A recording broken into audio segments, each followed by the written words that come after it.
Hello family, आपका स्वागत है मेरी रिएक्शन चैनल पे। आप लोग दोस्तों समझ गए होंगे कि मैं किसका बात करने जा रही हूँ और किसका रिएक्शन करने जा रही हूँ। तो वह, हाँ जी, वही राज फैमिली से जो है प्रिंस। तो मतलब कि उनका ब्लॉग आ रहा था, हम लोग उन पर कुछ ध्यान नहीं दे रहे थे, तो आज उनके ब्लॉग पे नज़र पड़ी और बहुत सारी चीज़ें हमने देखी। उसमें बहुत नौटंकी चल रहा है। ये प्रिंस बाबू अभी फ़िलहाल अपनी बहन के यहाँ गए हुए हैं। इतना सारा कंट्रोवर्सी होने के बाद वो अपनी बहन के यहाँ गए। अच्छा लगा, जाना चाहिए बहन के, चाहे लाख लड़ाई झगड़ा कितनों हो जाए भाई बहन में ना, एक रक्षाबंधन ऐसा त्यौहार होता है, सो मिलकर ही मनाना चाहिए। बहन को बहुत इंतज़ार रहता है भाई का, राखी का दिन। तो बहुत अच्छा लगा ये चीज़, मुझे बहुत अच्छा लगा। ये चीज़ तो बहुत अच्छा ही था। और ये शादी के बाद पहली राखी थी प्रिंस के लिए भी और रंजना के लिए भी। तो यहाँ पर थोड़ा सा गलती ये हुआ कि प्रिंस को रंजना को उनके घर छोड़ देना चाहिए था और उनको यहाँ आना चाहिए था। भाई को बुला करके रंजना को भेज देना चाहिए था। भाई को बुला कर रंजना को भेज देना चाहिए था, क्योंकि फर्स्ट उनका था जाना, तो रक्षाबंधन में तो भाई ही आता है लेने के लिए, तो वही लेकर जाता है पीहर, जाना चाहिए था। और रंजना बहुत रो रही थी फूट फूट के। और ये इन लोग पता नहीं, इन लोग एक बस हर चीज़ में इन लोग थंबनेल खोज लेता कि रंजना फूट फूट के रो रही है। नहीं देखिए भाई, मतलब कि इसमें रोने का क्या बात है? इसमें रोने का कोई बात तो है नहीं। अब भाई को बुलाती और चली जाती, चाहे भाई आता है, पहले से ही फ़ोन उन होता होगा ना कि हाँ आना है रक्षाबंधन में, मम्मी पापा से भी बात होता होगा, चाहे उनके बड़े भाई चाहे छोटे भाई जो भी होंगे सदस्य, वो आ करके ले, जब प्रिंस के पास नहीं था टाइम तो वो आ करके ले जाते। ऐसे दोनों तरह से रिश्ता बरकरार रहता। वो भी अपने भाई को राखी बांध लेती और इधर ये भी अपनी बहन से राखी बंधवा लेते, तो ज़्यादा अच्छा था। और ये कुछ भी मतलब कि ऐसा आप लोग को नहीं दिखता है कि बस जैसे कैमरा आया और शुरू हो गए लोग कि अरे एक्शन, कैमरा रोलिंग, एक्शन शुरू स्टार्ट। और ये रंजना लोरी गाने लगती है। मतलब यही तो हम देखते हैं, ऐसे चुपचाप से कर रही थी। और फिर और अभी ये प्रिंस अपनी मम्मी से कुछ सवाल जवाब कर रहे हैं कि आपको क्या चाहिए, क्या करना है। नहीं मतलब आप क्यों नहीं, पहले बोले वो कि मम्मी आप क्या लाए थे खरीद के, वहाँ गए थे, आप कहाँ गए थे घूमने? तो वो रामेश्वरम गई थी घूमने और वहाँ से कुछ बहुत सारे गिफ्ट लाई हुई थी। तो उनकी मम्मी पापा सब हंस रहे थे कि मैं तुम्हारे ब्लॉग में नहीं देखा, मैं अपने ब्लॉग में दिखाऊंगी, मैं जो जो गिफ्ट लाई हूँ सो मैं अपने ब्लॉग में दिखाऊंगी। और हंस भी रही थी वो। और फिर बोलती हैं तू कितना दिन के बाद कहला है हमरा मम्मी, ऐसी करके उनकी मम्मी बोली, जैसे उनका भाषा है। खैर हम लोग का भी भाषा वही है जो तुम वो बोली कि आप कितने दिन के बाद हमें मम्मी बोले हैं। सो उसके लिए कि नहीं, प्रिंस बोलते हैं नहीं मैं तो मम्मी हमेशा बोलता हूँ। नहीं, आप कब कितना बार बोलती हैं? आप हमेशा बोलती हैं कि बेटा सचिन के पापा, सचिन के पापा। आप कब बोली हैं कि प्रिंस के पापा? तो देखिए दोस्तों, यहाँ पर प्रिंस का भी गलत है। देखिए जो जैसा जो बड़ा बेटा चाहे बड़ा बेटी होती है उसी के नाम से कहा जाता है, यानी कि पिताजी का मेरे घर हैं तो मेरे घर ये बड़े हैं तो भाई इन्हीं के नाम से होता है। कहीं भी जिसका चाहे छोटा बेटा या बेटी, बेटा छोटा बच्चा हो या बड़ा बच्चा हो, उन्हीं के नाम से बुलाया जाता है, उनका नाम धर कर। तो इसमें नहीं होना चाहिए कि आप मेरा नाम धर के क्यों नहीं बुलाए प्रिंस के पापा। यहाँ पर तो बोली कि नहीं, वो बोली कि जैसे कि अभी मेरे साथ सचिन है तो हम सचिन का ही ना नाम लेंगे। और मेरा बड़ा बच्चा है अभी मेरे साथ रह रहा है तो उसी का नाम लेंगे। हंसते हंसते ही बोल रही थी, पर बात सही है कि बड़ा बच्चा का ही सब लोग नाम लेते हैं, बोलते हैं कि हाँ इसके पापा, उसके पापा।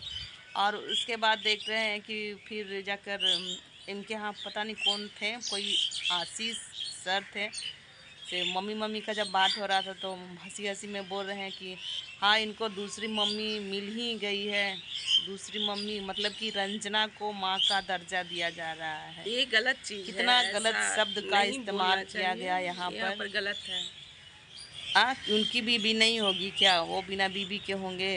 तो वहाँ पर उनकी माँ उनको पॉइंट भी कर रही कि मत बोलिए, नहीं तो सारे लोग आपको गालियाँ देंगे।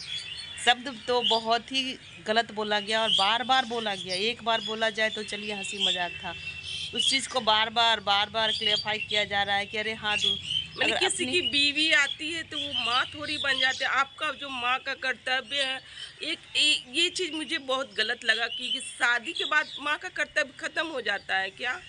माँ का फर्ज खत्म हो जाता है क्या? नहीं, ऐसा नहीं होना चाहिए। कभी भी एक माँ को अपना इथी से हटना नहीं चाहिए। उसका जो काम वो पूछते ही रहना चाहिए। अपने हाँ, बच्चे से जरूर पूछो कि हाँ क्या जैसे करते थे पहले वैसे करते रहो। क्या खाना है, क्या खाओगे, क्या पसंद है, ये सब करते रहना चाहिए। बच्चा को भी लगेगा कि हाँ अभी हम बच्चे हैं। और जहाँ तक रंजना को जो बोला जा रहा है कि मैंने कि ये सब चीज़ करे, जैसे तुमको केयर करती है वो परिवार क्या तो नहीं पूछा एक बहू से क्या चाहिए, मतलब उससे सवाल किया जा रहा है। तो हम चाहते हैं कि मेरी बहू सुबह उठे, दोनों बहू उठे, सब घर का काम उम करे और जैसे कि सबसे पूछे खाने के लिए, और जो भी बनाए मेरे लिए बनाए, जो तुम्हारे लिए बनता है वो भी मेरे लिए बने। तो क्या उनके यहाँ अलग अलग खाना बनता है क्या? अगर बच्चा जैसे कि उनके हस्बैंड कभी बोल देते हैं कुछ बनाने को तो वो बन गया, तो क्या दिक्कत है? आप भी बोल दीजिए कि हमको ये खाना है, तो वो अगर नहीं बनाती है तब बोलिए कि हाँ।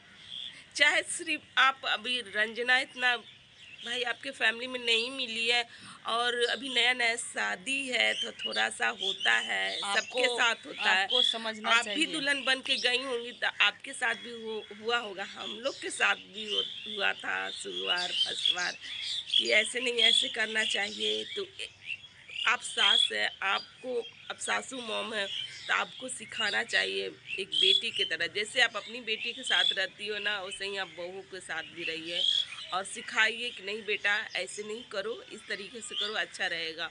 और जहाँ तक माँ बनने की कोशिश करें, सास बनने का कोशिश नहीं करिए क्योंकि आपके बुढ़ापा में आपका सहारा आपकी बहू ही रहेगी। हाँ, आप ही को दिक्कत होने नहीं लगेगा। दे सकती हो, बेटा भी नहीं रहता, एक बहू ही सास का मतलब कि जो भी होता है वही करती है। तो आपको रंजना का भी नया नया शादी है तो आपको अभी केयर करना पड़ेगा, कहीं कम से कम साल 2 साल तक और आपको करना बहुत पड़ेगा। सीधी दिखती है हम लोगों को। इसमें प्रिंस जो भी बेवकूफ़ हो या फिर नासमझ हो, जो भी हो, या फिर बच्चा हो या बचकानी हरकत करता हो, जो भी हो, पर रंजना बहुत सीधी दिखती है। आपको रंजना को हर चीज़ सिखाना चाहिए, बताना चाहिए कि हाँ ऐसे रहो, ऐसे करो, तो ज़रूर करेगी। अगर नहीं करेगी तब आपको कुछ करना चाहिए। हमको नहीं लगता कि वो नहीं करती होगी। और माँ बार बार बोल रही है कि मोबाइल हटाओ उसके बाद बात करते हैं, मोबाइल हटाओ उसके बाद बात करते हैं। और पीछे से ये पूजा कर रही है धूमता ना ना ना ना धूमता, मतलब कि अब इस पर भी रिएक्शन आने वाला है। और जो रिएक्शन लेके आएंगी वो बेहतरीन तरह से लेके आएंगी और फाड़ू लाएंगी। तो बेचारी कुछ बोल नहीं रही है क्योंकि फिर हम आ जाएंगे कंट्रोवर्सी में। तो पूजा कुछ नहीं बोली, चुपचाप है। तो हम लोग को तो यही दिख रहा था, कहीं ना कहीं डर तो है। देखिए भाई रिश्ता जो होता है ना, कहीं ना कहीं सास बहू ननद जो ये रिश्ता होता है बहुत नाजुक होता है और इसी में टकरार भी होता है। अगर इस रिश्ते को अगर संभाल लिया जाए तो भाई प्यार ही प्यार है, बहुत अच्छा। मतलब और इन लोग इतना झूठ बोलते हैं, इतना झूठ बोलते हैं, झूठ बोल के वीडियो बनाते हैं कि कोई विनीता वर्मा है जिसने हमें कमेंट किया है वाइट साड़ी पहनने के लिए। हमको नहीं लगता ऐसी दुनिया में कोई लड़की होगी, ना औरत होगी, ना बूढ़ी होगी, ऐसी कोई दुनिया में हो ही नहीं सकता है आदमी कि वो आपको कमेंट करे कि आप वाइट साड़ी पहनिए। ये अपने मन से बनाया हुआ एक कमेंट है और आप आकर इस मतलब कि यूट्यूब पर बस जंग छेड़ती हैं अगले से कि अगला हमसे भिड़े लड़े। तो आपको बात नहीं रखने आता तो मत रखिए, पर गलत सलत पॉइंट लेके झगड़ा मत कीजिए। हम लोग को तो बिल्कुल नहीं लगता है कि वो ऐसा कमेंट विनीता वर्मा जो भी हो की होंगी। शायद विनीता वर्मा कोई आईडी ही नहीं हुआ है होगा, और है तो प्लीज़ आप अपने वीडियो में दिखाइए हम लोगों को, हम लोग सब देखना चाहते हैं कि विनीता वर्मा आपको ऐसा शब्द लिखी है, और उस शख्स को भी देखना चाहते हैं जिसका कलेजा इतना बड़ा है कि किसी को भी कह सकती है कि आप वाइट साड़ी पहनिए। लोग सजेशन देता है कि हाँ आप इस उम्र में सिल्क पहनिए, ताज पहनिए। और लेकिन मैं एक बात बोलना चाहती हूँ, आंटी जी जो सूट पहनी हुई है ना, मुझे बहुत अच्छा लग रहा है उन पे सूट, बहुत ही बढ़िया लग रहा है। आप सूट भी पहना करो, बहुत अच्छा लगता है आप पे सूट, इतना अच्छा लग रहा है ना। आप सूट पहनी हुई हो, वहाँ पर गई हैं तो बहुत अच्छा लग रहा है आप पे, आपके तो शरीर पे देखिए, जैसे कि जिसको जो अच्छा लगता है वो राय देता है, अब उसको आपको करना हमें तो है अच्छा नहीं लग रहा है, करना हमें अच्छा वो लगा। आप समझिए। तो हर कोई राय की तरह आपको समझाता है, कहता है कि आपको ऐसा पहनना चाहिए। जैसे इसने कहा कि सूट हमको बहुत अच्छा लगता अच्छा है, लग रहा है उन पे। अब इसको आप किसी दूसरे वे में मत लेके चले जाइएगा और कुछ अनाप शनाप मत कह दीजिएगा। जैसे आप लोगों की आदत है, बहुत, आप लोगों ने विस्तार पूर्वक उस कलर को लेकर बोला, और बहुत सारे लोग कलर को लेके भड़के कि नहीं, किसी को ऐसा नहीं बोलना चाहिए कि वाइट पहनने के लिए सजेशन तो कोई दे ही नहीं सकता है। तो खैर छोड़िए, इस तरह का बात लेके कभी मत आइएगा, इस पॉइंट को कभी मत रखिएगा। अगर हाँ कोई किया होगा तो आप इस चीज़ को ज़रूर दिखाइएगा, हम लोग सब देखना चाहते हैं। तो हमारा आज का रिएक्शन यहीं तक है। अगर हमारा रिएक्शन आपको अच्छा लगे तो प्लीज़ लाइक, चैनल को कमेंट शेयर और चैनल को सब्सक्राइब कर दें। करके जाइएगा, क्योंकि तो मिलते हैं नेक्स्ट नेक्स्ट रिएक्शन रिएक्शन के के साथ। साथ।